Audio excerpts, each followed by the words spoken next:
Each year, Microsoft Research hosts hundreds of influential speakers from around the world, including leading scientists, renowned experts in technology, book authors, and leading academics, and makes videos of these lectures freely available.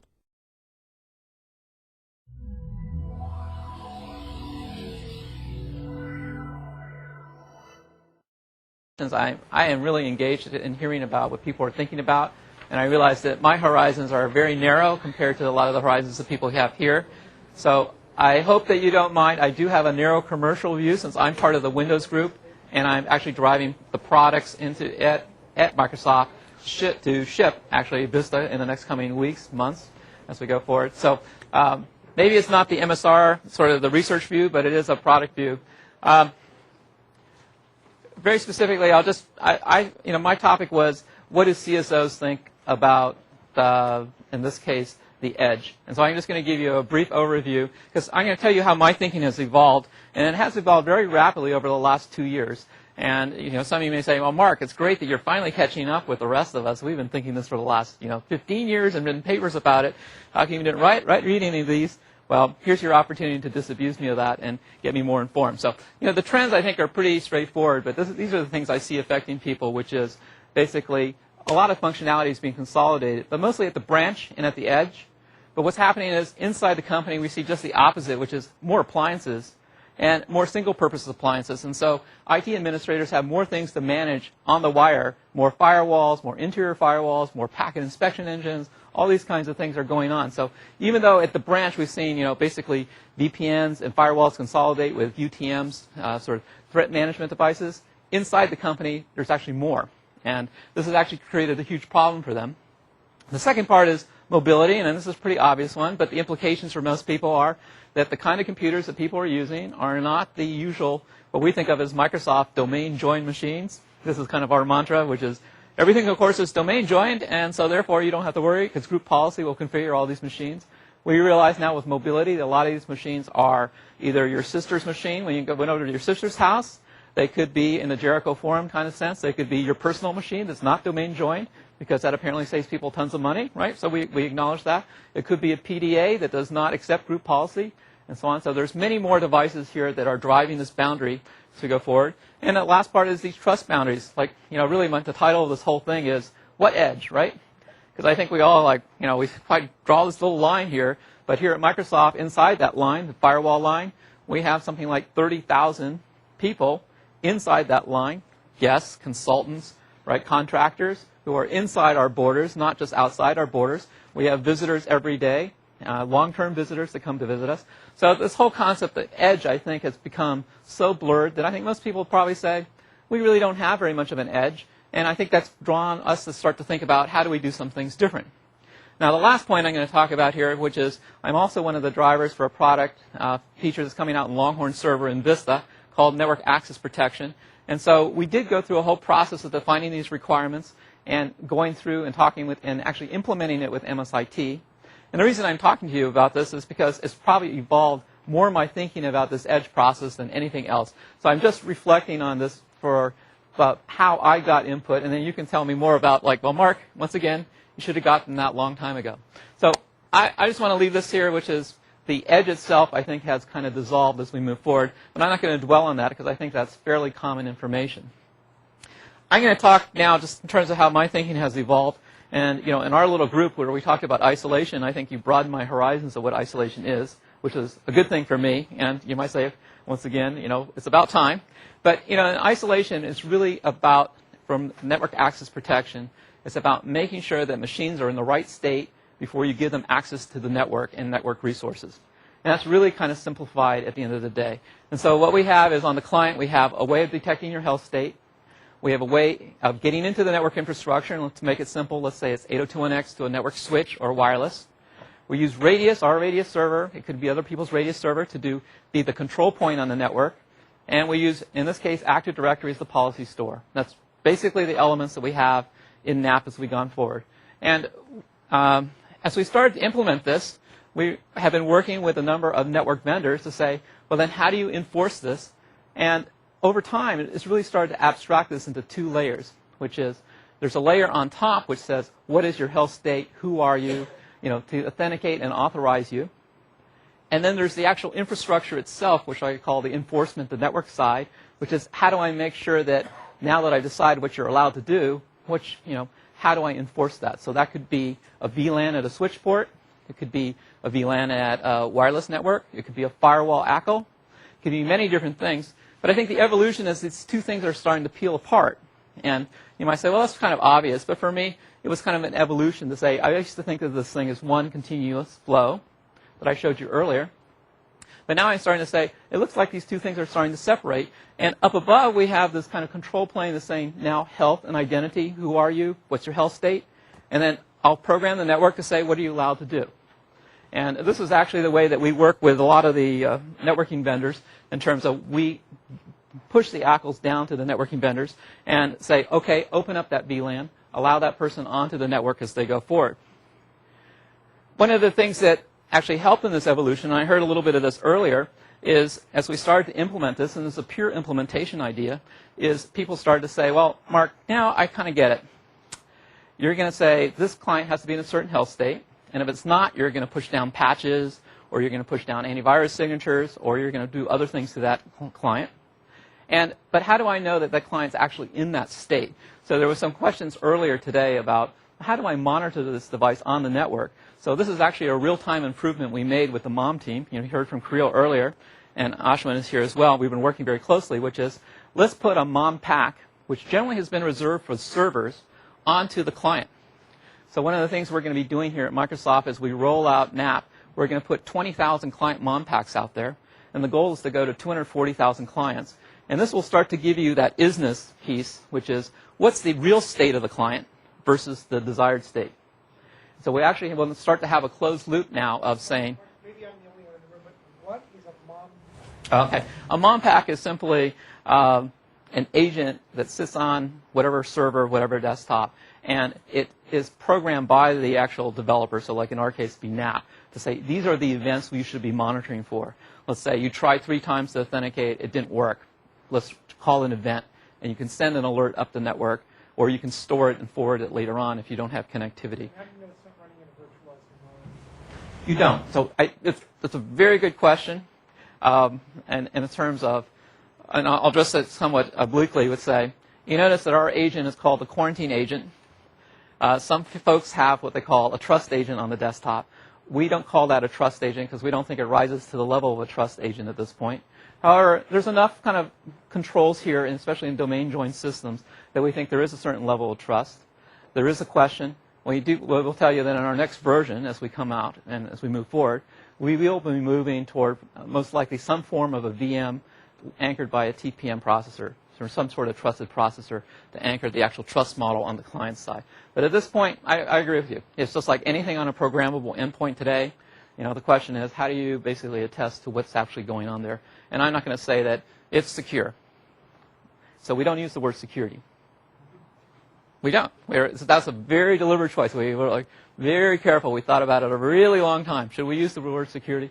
We don't use the word security in this, for that very reason, is that we don't think that this side, in terms of the how do we attest, is secure. We think the channel, once you leave the client, is secure, but we don't think the client itself is secure. But we do have thoughts about how we want to move up the trust model on that side. But I guess what I really want you to think about is that as we started to do this, we said we need to have more of a closed loop reporting system.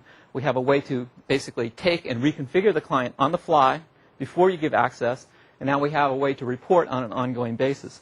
This was a requirement that came out of our own IT department, which said, hey, how do we know what's actually going on? How do we know that the client didn't try 50 times to get authenticated, and it didn't get authenticated because somebody forgot to plug in the network cable, right? So there's many, many reasons for this happening, and we wanted to make sure that we could still record that experience and report back, as opposed to saying, hey, we think our network's working great. Everybody who tries to authenticate gets authenticated, when in fact most people weren't getting authenticated at that point in time. The thinking evolution as we move forward, and this is just kind of our narrow thinking evolution, as I said, is one of the things we found is that as we started to have more information, and we wanted to collect more information, we started to say, well, let's look at the industry, and we found that a lot of people in the industry were spending a lot of time saying, how do we get information from in the network to a centralized place? And then once it's in a centralized place, how do we then apply basically algorithms to that information to get to things like root cause? So this, right, what you see here is kind of a directional statement, which is the way we're thinking is we are going to put NAP agents in for everything that goes on in the desktop from the networking standpoint. So it'll be QoS, it'll be any kind of number of things. And we're going to provide a facility so that we can accumulate that into MOM. And then once it's in MOM, we're basically going to open it up as a stack to say anybody who wants to write to that and look at that information to do, whether it be help desk, whether it be to help a configuration engine, whether it be to do security or performance monitoring, can use that same information. Our sense is, as we go out there to the industry, is that we look at 50 networking companies, and they all want to have their different agents. And the agents are basically doing the same thing. They're trying to get information from different points and pull it into one central location. So we're saying, why don't we just provide that as a service and allow other people to write to that same information or read that same information and really provide, I think, what the value add is, which is to interpret the information to say, what is this saying to me? What should I do about it at the end of the day? So this is a directional statement about where we're going, and we're going to start with all the networking services to pull this information up inside of MOM as we go forward. So, my talk was really centered around what the CSOs want. So I'm saying here what they really want is PAC, not NAC. And some of you may say, well, what's that? Okay, since the whole category has been called NAC for Network Access Control. And when I was talking to Gartner, I said, you guys are already behind because what's happened is this whole access control has become more complicated. People want more information to make decisions on. And so it's really becoming a policy-based access control. So I call it it's PAC. And that's because it's not a simple thing like, who are you to get in? It's not now, it's who are you, what's your health state? And matter of fact, even within health state, that's a fairly fine-grained piece of information. I can make yes-no decisions on some combination of what your answers might be. So now you're going like, well, how am I going to figure this out? I can't simply, make this a single control point. I can't simply go to one place and figure this all out. This has to be set through some form of policy. And this is a big challenge for people because as people go to implement NAP, and we are, working with beta customers as we roll out, the biggest single challenge we find, besides, how are they going to change every client and a lot of their infrastructure, is how do they set policy? And you would not believe the complications they have. First of all, they have to get new people in the room at the same time. I said this in my group, and I'll say it again, which is they got to get the networking guy in the room. They got to get the host side person, right? Like say the Windows person, and who decides whether they use Symantec or McAfee or whatever they might use, what they use for patching on the endpoint systems, Alturas, SMS, or whatever. And then they got to get the infrastructure, the person who runs the servers in the room, because the servers are involved. And then they got to get the security guy, who's generally a consultant to all the other three. They set the security policies. So these four groups generally do not make big decisions together. And this is the problem that they're having, is they're saying we have to have a new process. What's the workflow for the decisions? Because now, if I change my antivirus, it's going to affect who gets on my network. So the networking guy said, hey, I don't want to answer all those help desk calls, right? So this whole cycle has really started kind of a different way of thinking. Once again, I said what they really want is fine-grained admission per resource, so not just onto the network, but per resource, based upon rich information, such as identity, both for permanent people and for temporary people, machine state, which is, I think, a complex variable, which application people want to access, what the entry point is, meaning whether you're coming in over wireless or wired, people have different security feelings over that, or whether you're coming in from a kiosk, or whether you're coming in from a known machine or unknown machine. And time of day, believe it or not, you don't have access to certain times of the day, that's too bad, right? They want interoperability with current infrastructure. So we talk a lot here about, we'd like to design the next generation. They all tell me it's like, hey, those routers and switches, they last 5 years. And matter of fact, we're getting 10 years out of those things, and we don't want to upgrade those. We don't want to change our antivirus program. We don't want to change our operating systems. We don't want to change our directory. So you have to figure out something that works across those things. And that's actually a very complex thing because you have to not only bring a new service to bear, but you have to retrofit it with everything that was there. Federated identity would be nice, they say. But the fact is they want to start kind of with their number one priorities. Manageability. Okay. Manageability, very big deal, especially in regards to help desk. Nobody wants to implement something that's going to generate thousands of help desk calls because they'll just rip it out. I can guarantee you that the next day. What they don't want is they don't want it to be uneconomical to deploy. And so they want help desk solutions. They want to be able to diagnose problems as they go forward. And they don't want to break the provisioning, log on, single sign on. This is actually a very big deal, especially with 1X wired right now. which is how do you log on, how do you get provision in a 1X environment as you move in. And they're asking questions about, is 802.1x the right enforcement method, especially if it's ubiquitous, meaning a lot of them are not upgraded to the same level in terms of all their infrastructure, and there's some practical deployment issues. For instance, one that sounds pretty simple is beaconing. You get beaconing on wireless, you don't get on wired. So how do you know if you're a desktop that you're supposed to start up and eat conversation with a switch? You don't know some of these things up front. Provisioning, if you have a new desktop, you're using a 1X network, how do you get that new desktop provision out of the box with the right credentials? This is a very big problem. We have to multi-max on a single port. We're finding this, which is at Microsoft, generally in each office we have about 6 or 7 computers. They're all sharing generally a hub and going into a single port. We can put multi-computers behind those ports, but sometimes the NAC ability degrades when we start to do that. But people are starting to think about this. And then finally VMs, because VMs generally create their own MAC addresses as they come up. And so each one of those looks like behind a hub once again. So these are just some practical issues that people are facing. I want to just end here with a kind of unashamed Vista plug, because I heard this, which is you guys should all try Vista, because there are better network diagnostics built in, especially for home users. If you go down to the sys tray, you can't connect, you can try it out. The NAP agent, if you have a failure in NAP, it'll come up with a pop-up. They'll start to explain why. There's a help desk issue. There is a MOM desktop NAP agent that will be available. IPsec, in terms of logical groups, we're using that for isolation inside of Microsoft with 240,000 desktops, and it's just something to consider.